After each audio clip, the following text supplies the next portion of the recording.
Healthcare in Angola is well below Western standards, and expats should make arrangements for overseas medical insurance that covers the cost of emergency evacuation.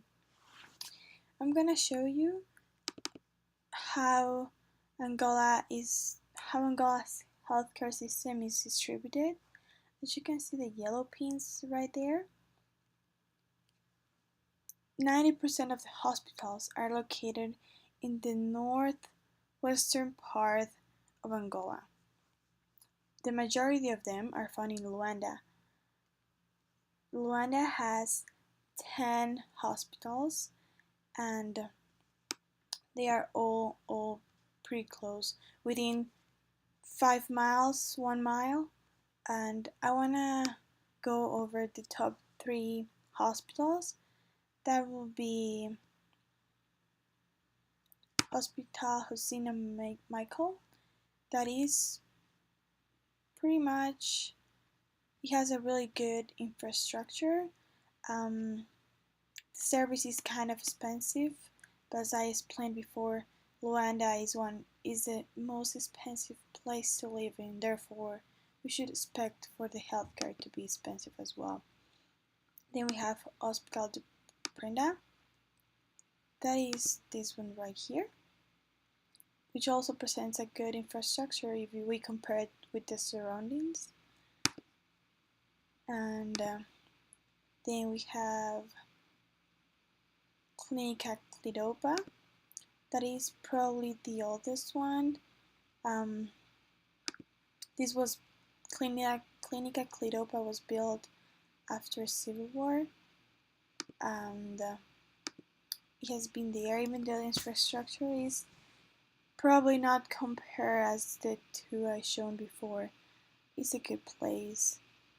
It's also expensive. It does not say kind of expensive. And then the number 1 hospital will be Clinica du Resol, which has the best infrastructure so far. It was constructed by the Chinese 8 years ago, and as you can see, it presents well-developed infrastructure.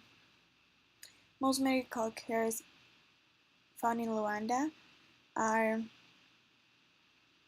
improved since the late 1880s, and there is an adequate care for medical emergencies there, and there are a few good private clinics with a 24-hour service operated by general practitioners and on-call specialists.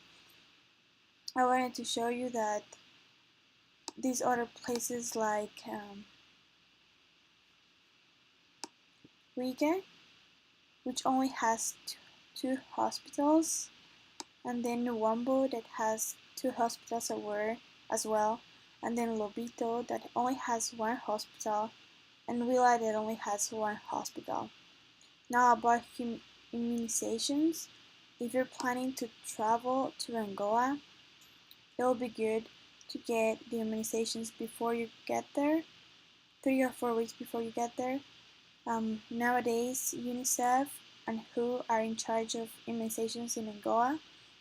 They do them once every month or whenever it is necessary, but there is not a specified immunization center in Angola.